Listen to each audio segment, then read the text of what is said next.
got to keep you up to date with all the latest stats. So on this mailing list, we're going to be giving you all the latest numbers. It's really important as an investor in any asset class that you're across the numbers. Whether you're in business, you've got your career, your own personal budget at home, property, whatever it is, you've got to know the math, and you've got to understand all the mathematical models, assumptions which go into creating your return. Now, there is a very important stat in property. It's called vacancy rate. This is the number of rental properties which are available to rent. So if you've got 100 properties in a suburb available to rent, and 3 of those properties are actually vacant, no one's renting them, then your vacancy rate is 3%. Now, traditionally in Australia, if you can get a vacancy rate below 3.5%, you've pretty much got not many problems getting your property rented if you've got one of the better rental properties in the market. If you can get below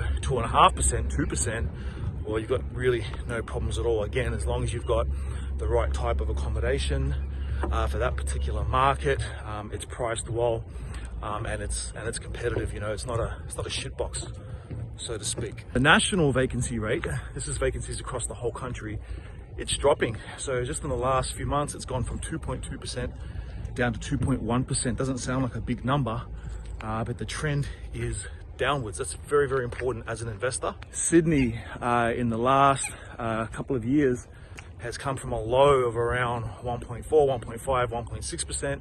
It's now up to 3.2%. We've had all these apartments, all these brand new house and land going in. All the investors have gone crazy.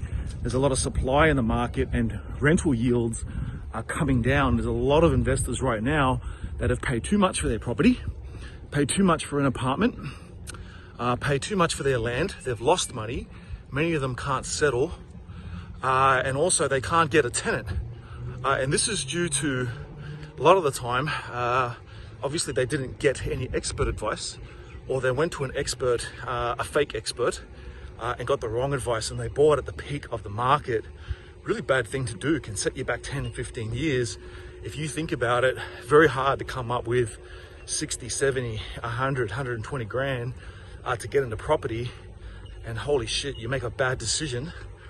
And you put it into the wrong market at the wrong time, buy the wrong property at the wrong price, can set you back 5, 6, 8 years. I mean, life is only what, 60, 70, 80 years. Take away the fact when you're a little kid, take away the fact when you're sitting in a nursing home half dead on an oxygen mask. So, you know, you've got 50, 60 years of good life, maybe, if you're taking care of yourself, and then you go and waste 5 to 10 to 15 of them on a really bad financial decision. So how a vacancy rate works is, if you've got 100 rental properties in a suburb, 3 are vacant, then your vacancy rate is 3%.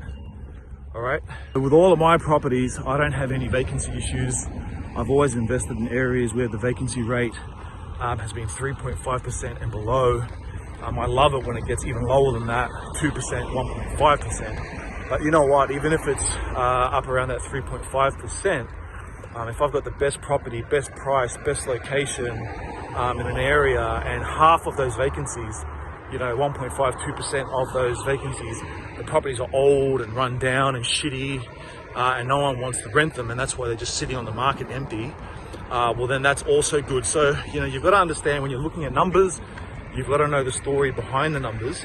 So when you see a number, you've got to get out on the ground. This is why Liana and I, traveling all around the country, we look at the data at a macro level, then we've got to go down to that micro level. We've got to get on the street, and we've got to figure out, human psychology wise, why are these numbers there, but what is the real reason? Okay, what is the driving factor behind these numbers? This is what we're doing. This is why we're experts.